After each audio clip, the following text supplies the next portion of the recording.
प्यारे बच्चों, आज हम आपको बताएंगे रासायनिक समीकरण किसे कहते हैं, यानी रासायनिक समीकरण कैसे बनती है। तो किसी भी रासायनिक अभिक्रिया में अभिकारक और उत्पादों को जब हम संकेतों के रूप में यानी प्रदर्शित करते हैं तो इसी को हम रासायनिक समीकरण कहते हैं। अब जैसे हमने कोई धातु ली, जैसे ये हमारी जिंक है, यानी Zn जिंक होता है। इसकी हम अभिक्रिया H2SO4 से करवाते हैं, H2SO4। मतलब इसमें एक हमारी धातु जिंक हो गई और जिंक के अलावा और दूसरा सल्फ्यूरिक अम्ल हो गया। तो और जहाँ है तो प्लस का मतलब और, मतलब इसमें क्या हमने मिलाया इसके बारे में। तो ये हमारा बनेगा। अब उसके बाद हम एक तीर लगाते हैं, यानी अब ये अभिक्रिया करेगा तो अभिक्रिया के फलस्वरूप क्या बनेगा। एक तो हमारी धातु हो गई और सल्फ्यूरिक अम्ल हो गया, और हमने तीर का निशान लगा दिया। तीर का निशान यह दर्शाता है कि अब ये क्रिया करने के बाद क्या उत्पाद बनाएंगे। ये हमारे अभिकारक है, जो पदार्थ भाग लेते हैं रासायनिक क्रिया में वो अभिकारक है, और क्रिया करने के बाद यानी फलस्वरूप जो बनेंगे उनको हम उत्पाद कहते हैं। तो हमारा ये बनेगा ZnSO4 प्लस H2, मतलब जिंक सल्फेट उत्पाद बनेगा। और मतलब और जहां आया भाई ने प्लस का निशान लगा दिया। H2 यानी हाइड्रोजन गैस, और तीर लगा दिया यानी गैस जो है वो ऊपर की ओर उठती है, यानी हाइड्रोजन गैस। तो जिंक सल्फेट और हाइड्रोजन बना। अब जैसे कोई हमने दूसरी धातु ली, जैसे सोडियम, ये हमारे रासायनिक तत्वों के नाम है। इस सोडियम की हमने जल से क्रिया करवाई। सोडियम और जहां और लगाया वहां प्लस प्लस H2O। H2O जल का रासायनिक सूत्र होता है। अब क्या बनेगा, तो हम तीर लगाएंगे, क्या बनेगा तो NaOH यानी सोडियम हाइड्रोक्साइड और जल बनेगा। जल का सूत्र होता है तो ये हाइड्रोजन गैस, अरे हाइड्रोजन को H2, तो ये हमने तीर लगा दिया।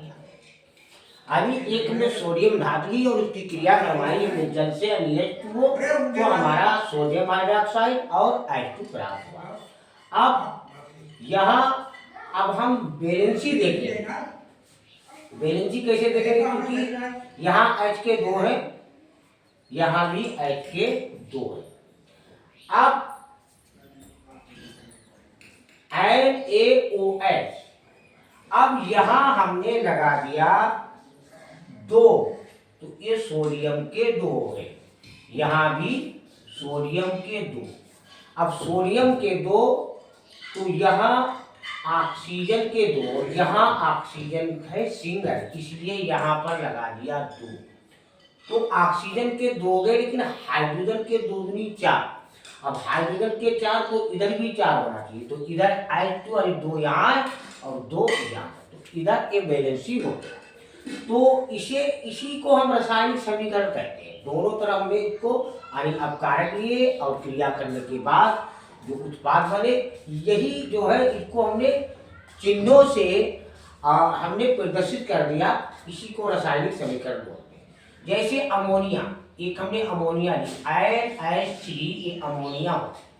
और अमोनिया की क्रिया हमने हाइड्रोक्लोरिक अम्ल से करवाई, यानी HCl, ये हाइड्रोक्लोरिक अम्ल होता है अमोनिया। और हमने हाइड्रोक्लोरिक अम्ल लिया और प्लस का निशान लगा दिया। तो हमारा अब ये क्रिया करेंगे, क्रिया जब करेंगे तो तीर का निशान लगाते हैं, क्या क्या उत्पाद तैयार होगा। तो अमोनियम क्लोराइड बनेगा, NH4Cl, अमोनियम क्लोराइड बनेगा। अब इसमें यहाँ H के 3, यहाँ एक तो 4 हो गए, तो यहाँ भी H के 4 है। N सिंगल है, N single, Cl single, Cl single. इसका वैलेंसी भी दोनों तरफ बराबर है। हमने बताया जो भी तत्व होते हैं उनके परमाणुओं की संख्या दोनों तरफ बराबर होना चाहिए, वैलेंसी बराबर होनी चाहिए, उसी को हम संतुलित समीकरण कहते हैं। जैसे हमारी नाइट्रोजन, एक हमने और ले लिया, जैसे नाइट्रोजन है और नाइट्रोजन और हाइड्रोजन है, यानी नाइट्रोजन यानी N2 और हाइड्रोजन H2, तो N2 और हाइड्रोजन, तो और का मतलब प्लस। अब क्या तैयार होगा, क्या उत्पाद बनेगा, ये जब क्रिया करेंगे, ये जब आपस में मिलेंगे, क्रिया करने का मतलब कि कुछ करके क्या बनाएंगे, तो क्या उत्पाद बनेगा, तो एक अमोनिया बनाएंगे।